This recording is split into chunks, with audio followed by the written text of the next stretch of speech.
You're listening to the N2K Space Network.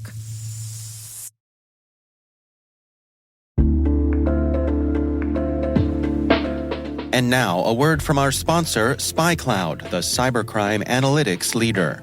SpyCloud disrupts cybercrime by telling you what criminals know about your business and your customers, so you can take action to prevent ransomware, session hijacking, account takeover, and online fraud.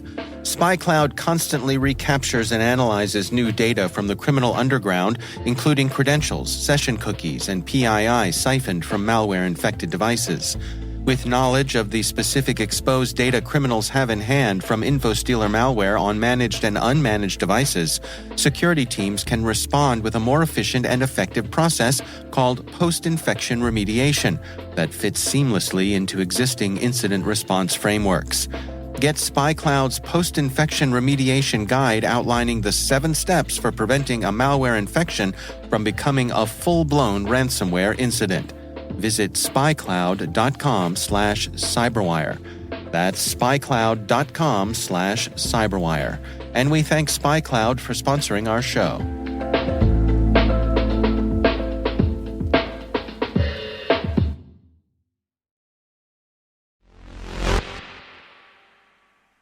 It's kind of hilarious, kind of unfair when you are by far and away the front runner in a thing, and then you just keep breaking your own record and then get real impressed about it every time.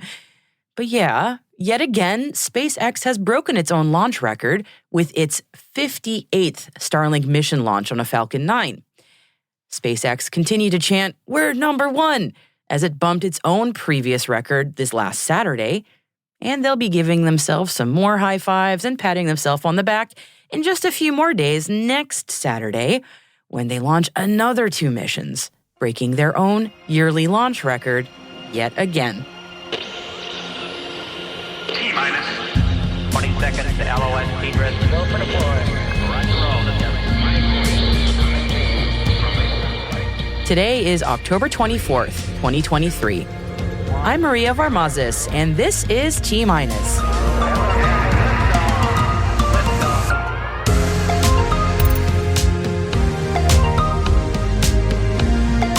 SpaceX and China are keeping up the fast launch pace.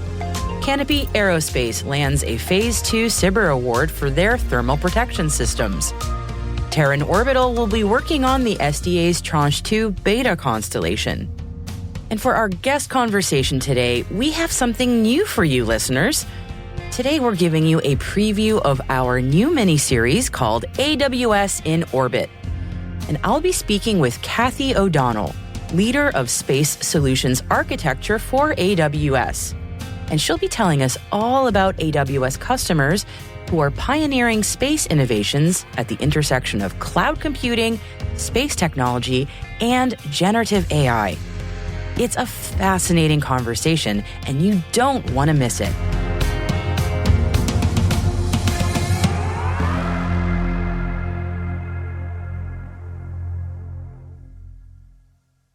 Here's a look at our Intel briefing for today.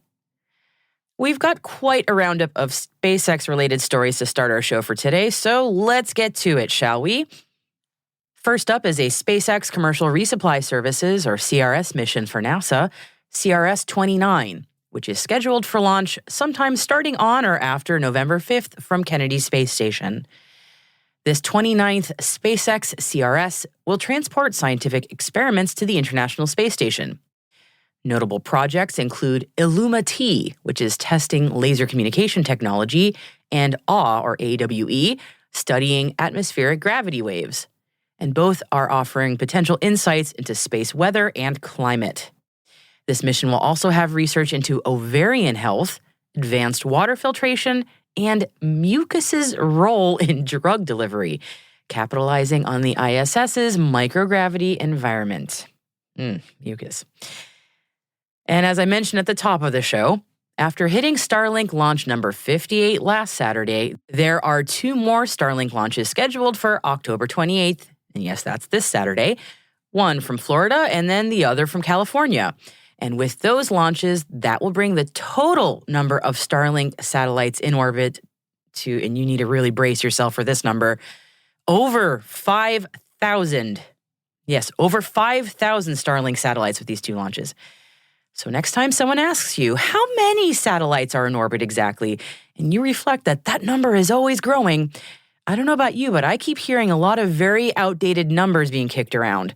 But if we haven't surpassed over 10,000 active satellites in orbit total at this point, with Starlink's numbers now, we've got to be awfully close if we're not already over 10K. And yeah, Elon's just submitted plans to the ITU for a 30,000 Starlink satellite strong constellation, so I guess we ain't seen nothing yet. The overall number of SpaceX launches this year total is of course higher than the number of just Starlink launches. Plenty of other missions for the Falcon 9s, including a handful of transporter rideshares.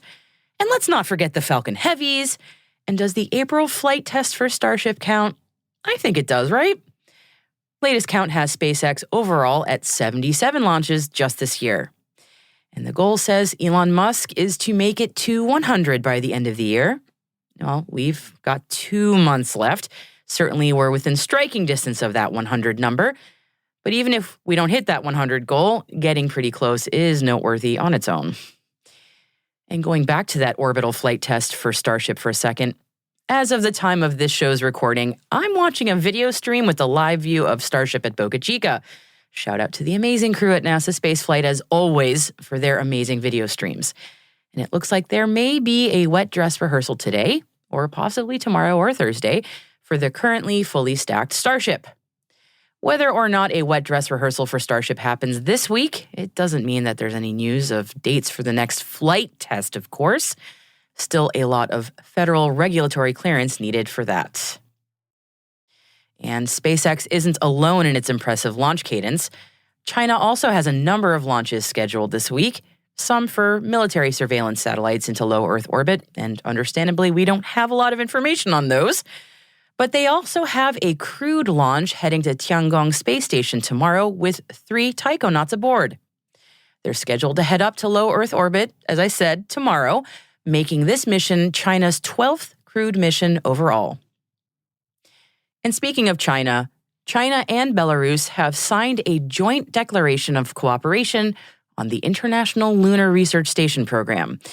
And according to the National Academy of Sciences of Belarus, the parties will cooperate in the process of creating and operating the ILRS.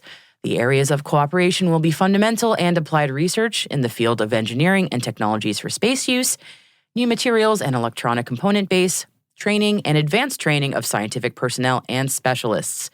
By mutual agreement, the parties shall determine other areas of cooperation, end quote. Let's move on to some business announcements now.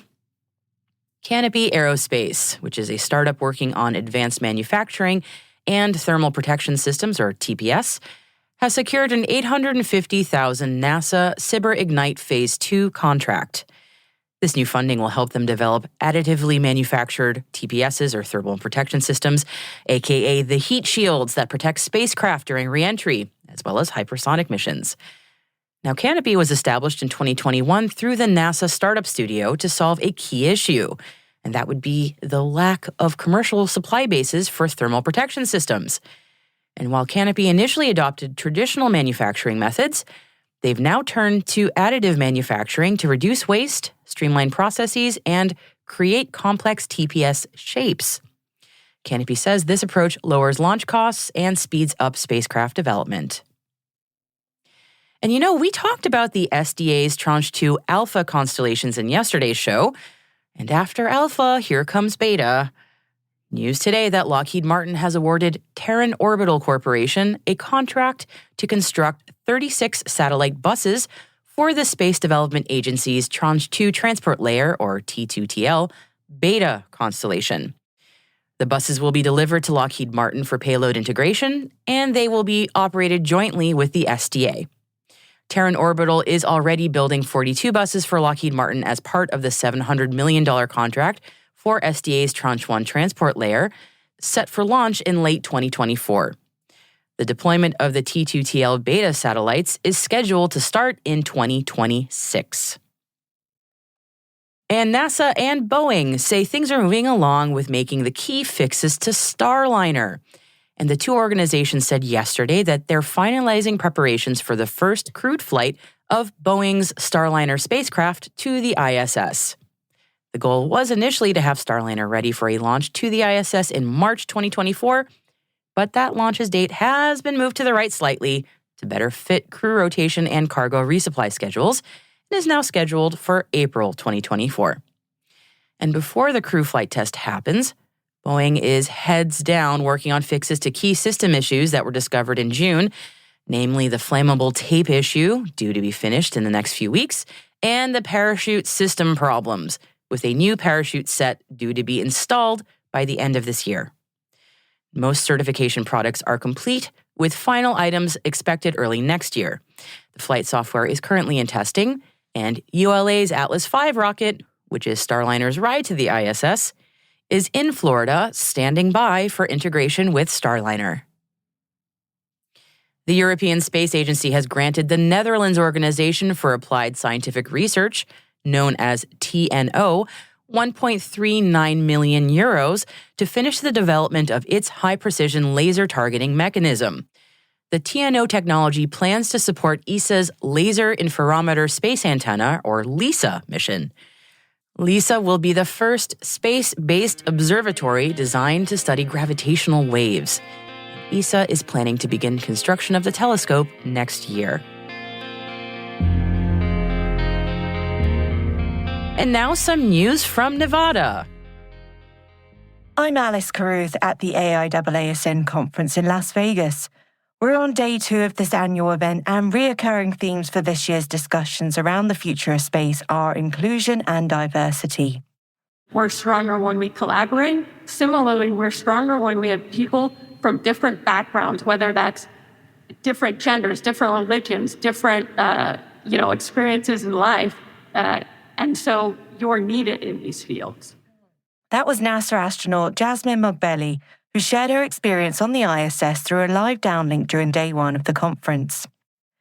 Each year, Ascend selects a diverse dozen, a community of thought leaders and activists with an intellectual and emotional commitment to building a sustainable off-world future. Michelle Lucas, CEO and founder of Higher Orbits, was selected this year as part of the diverse dozen. One of the things that I am passionate about is our next generation of STEMists and explorers. And my topic is about workforce, but more specifically about the fact that we need to be more diverse on our ways of finding workforce. We go to the same places and we're finding the same well of students, and those are awesome students, but it doesn't fill our gaps. So how do we diversify where we go to find our next generation of STEMists and explorer? What we need is the English teacher or the art teacher who goes, you know what, Johnny or Susie, I don't know, they made this picture about a planet and maybe they would be interested, and trying to reach those students. And you have to do it in a way that is inclusive. And by inclusive, again, I'm going to diversify what that word means. I'm going to say something that people in our industry don't love. You have to make it not scary. You can hear more from Michelle on episode 120 of this program on our website, space.n2k.com. I also caught up with George Whitesides, former NASA Chief of Staff under the Obama administration and former CEO of Virgin Galactic, who was awarded the AIAA David Thompson Lecture in Space Commerce. George is the co-founder of Astro Access and had this to say about why space should be for all. I think it's really important that during this key moment that we as a space industry make a lot of effort to include all of humanity in the process of going to space, right? And so partly that will mean having diverse crews, men and women, different backgrounds, different identities.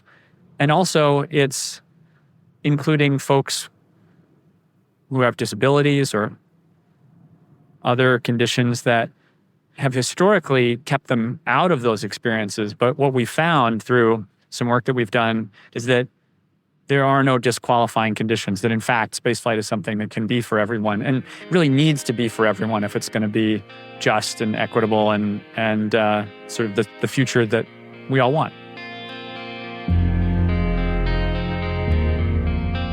We'll be wrapping up day 3 of the conference on the show on Wednesday.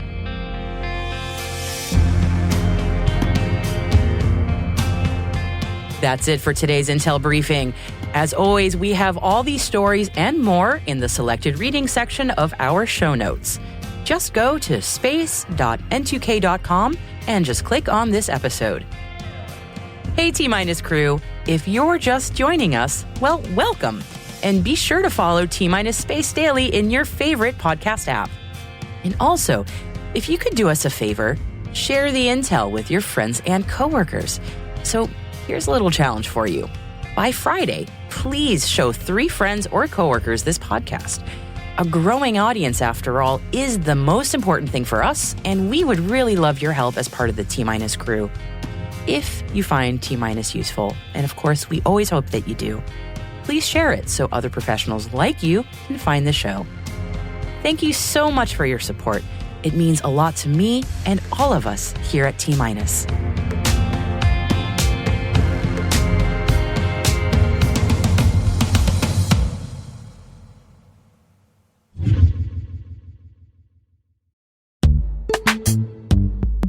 This episode is brought to you by Palo Alto Networks, the leader in cybersecurity. As AI-driven attacks increase, organizations can't afford to have network security that's stuck in the past. Discover how Palo Alto Networks can help you predict what's coming and proactively secure against it with a zero-trust, AI-powered network security platform built to secure whatever, whenever, wherever. To learn more, visit paloaltonetworks.com/network security platform.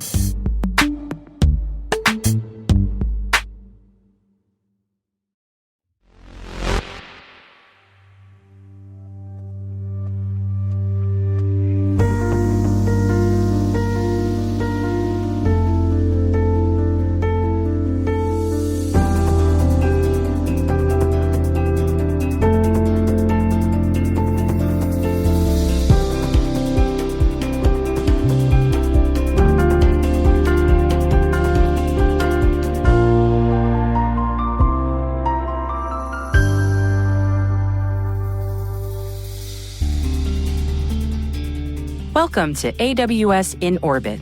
We've partnered with AWS on a fantastic project at the intersection of space technology, cloud computing, and artificial intelligence. We'll explore not just what's possible, but what's meaningful in the realm of space and cloud innovation. We dive into how AWS is supporting generative AI in the space domain. Kathy O'Donnell is the leader of Space Solutions Architecture for AWS. She walks us through some incredible case studies with AWS customers who are using generative AI and space technologies to improve life here on Earth. My name is Kathy O'Donnell.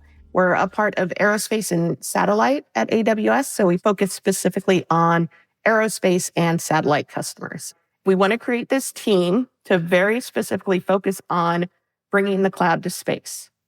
Did you know what that meant before you applied for the job, like bringing the cloud to space? Was that a phrase that meant something to you, or was that kind of like, what is that? It did. So, I saw the job posting and then I started researching because I've been kicking around in finance for a while, so hadn't really been paying attention to space. I started looking into what companies were doing with space technology. And a lot of times all you think about is something like providing internet service or GPS. The goal here was something that I thought was great, that we're transforming the future of space. We're going to develop some innovative solutions. One that had recently come out was called Ground Station. So it's a pay-as-you-go service to download data from your satellites directly into AWS. And I'm a huge fan of pay-as-you-go, especially in IT infrastructure, because technology moves so quickly that it can be out of date, like before you even know it. And you have to keep a whole team involved to keep it up to date. You've got to spend more money. So to me, it made a lot of sense, especially for space companies. In addition to that, what really interested me was the use cases. There's a lot going on, especially in terms of like Earth observation and doing things like sustainability work, looking at environmental impacts. And something that was really personally important to me because I was in Northern Nevada, I'd grown up in Reno. Forest fires are a constant issue. And a lot of people who live in Northern California and that area know. There was a company called Exceed. They're an Australian company. They were able to take, and I believe the numbers are 2.5 million images every day from ground cameras plus 30 gigs of satellite imagery, put that together to immediately detect the beginning of forest fires or brush fires. And within minutes, let first responders know that something is popping off. And that to me was so amazing, that concept of data fusion and speed. The whole reason that we collect all of this data is to take action, right? To move it to insight and move it to action. By using AWS, that amount of storage with the analytics that we provide within minutes. So as soon as you start seeing those plumes of smoke to say, hey, go check this out. Something's going on there. I mean, that saves the first responders. These are very dangerous situations when the forest fires get out of control. It saves the people living there. For me, that was very inspirational and really made me start thinking about how we can use both cloud and space to help change the way that we live on Earth and make it better. Yeah, it made it really real for you. Sometimes when we talk about cloud and space, it seems very abstract and kind of like, well, who's that for? What is that going to do? But that's a real life and death, but life improvement situation, which is incredibly powerful. I can totally see how that would speak to you. Yeah. I mean, I always appreciated like the things that our space agencies do. And it's always very exciting to see, space shuttles go and what's happening on the ISS. But yeah, to me, that really brought it home that the things we do in space are not just for research or for decades down the road. They can help us right now. And by giving people, like anyone, access to compute, access to cloud storage, access to space data, like they can come up with the most creative and interesting ideas to change the way that we live in positive ways, to make that positive impact on the way we live. How does cloud come into play when we're talking about these incredible things that space can do for folks on the ground? And how does AI also work into that? So I think it comes in a few different ways. The first is just dealing with the massive amounts of data. So you can imagine if you're taking imagery of the Earth, that is petabytes of data coming in. So being able to store that on a cloud rather than having to spend the money to have your own storage for that, it really helps our customers. So they can focus more on the mission, what they want to do with that imagery, rather than having to deal with storing all of that imagery. And that's also where AI comes into play as well, because once you have that stored, you want to do something with it. And so when you have it stored in AWS, if you build your analysis, your analytics, your machine learning on AWS, you can just immediately put it against the data that you have stored. And so you get almost near real-time or real-time results.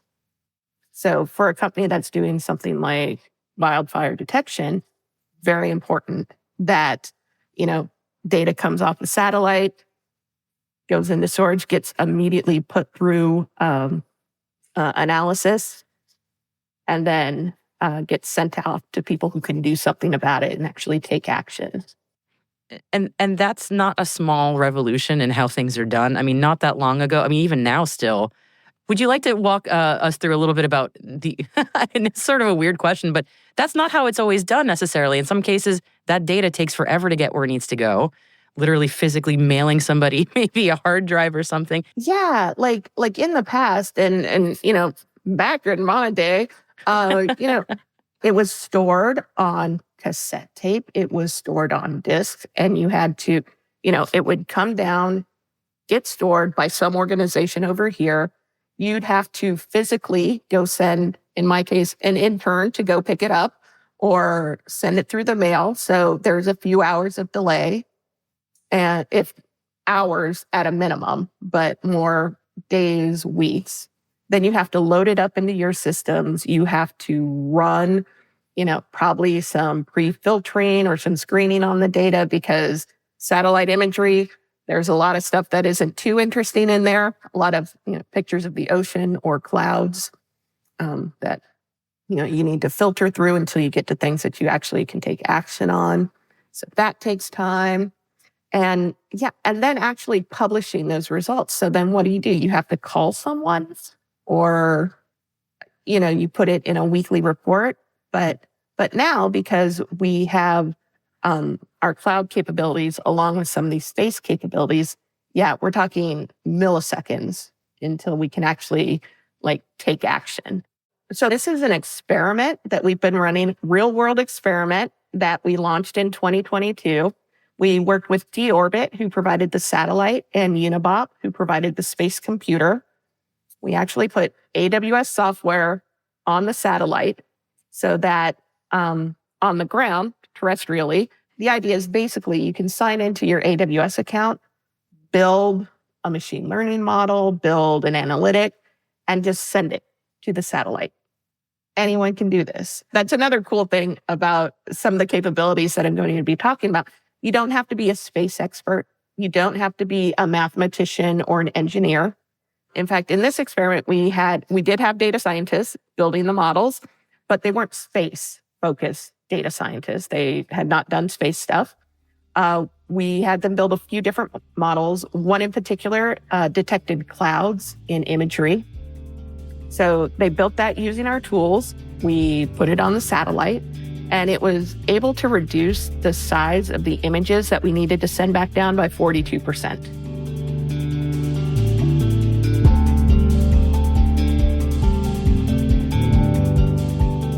Listeners, that's just a preview of the full interview with Kathy O'Donnell, where she speaks with me in depth about how AWS customers are using cloud technology, generative AI, and data from space for impactful outcomes here on Earth. You can hear my whole interview with Kathy in your podcast feed as part of our AWS in Orbit mini-series, starting this Saturday, October 28th. And for more information about AWS in Orbit, head on over to space.n2k.com/AWS.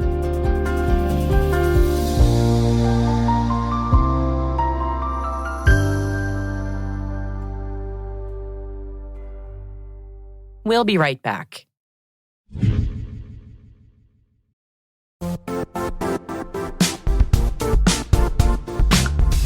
Now, a word from our sponsor, the Johns Hopkins University Information Security Institute, currently seeking qualified applicants for its innovative Master of Science in Security Informatics degree program. Study alongside world-class interdisciplinary experts and gain unparalleled educational, research, and professional experience in information security and assurance. Interested U.S. citizens should consider the National Science Foundation's CyberCore Scholarship for Service program, which covers tuition and a $6,000 annual professional development allowance, as well as providing a $37,000 additional annual stipend. Apply for the scholarship and the fall semester by March 1st. Learn more at cs.jhu.edu/MSSI.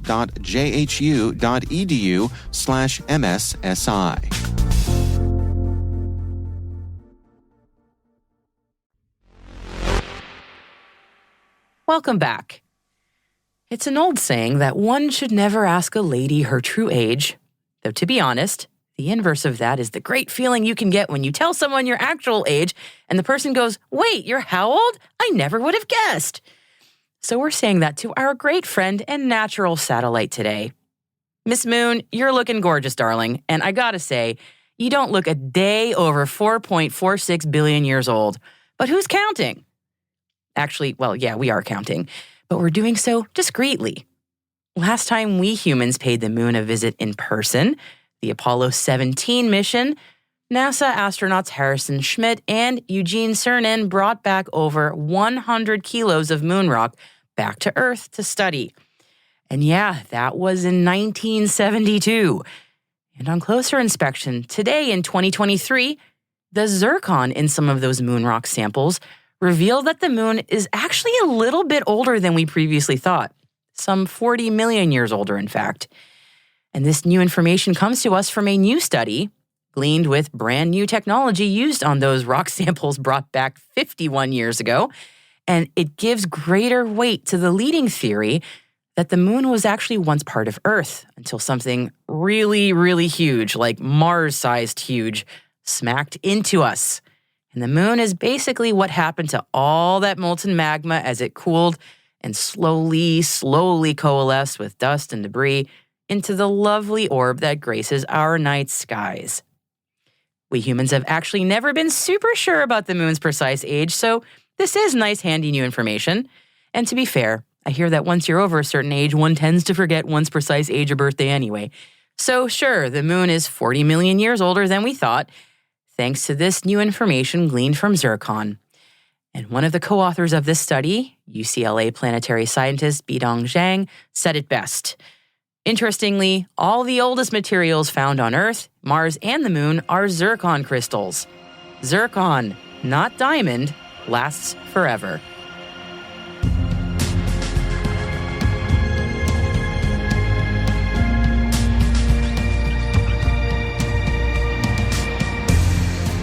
That's it for T-Minus for October 24th, 2023.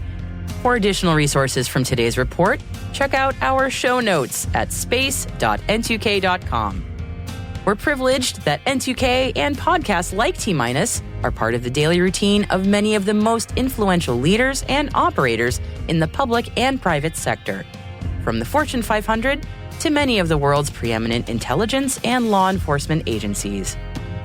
This episode was produced by Alice Carruth, mixing by Elliot Peltzman and Trey Hester, with original music and sound design by Elliot Peltzman. Our executive producer is Brandon Karpf. Our chief intelligence officer is Eric Tillman. And I'm Maria Varmazes. Thanks for listening. We'll see you tomorrow.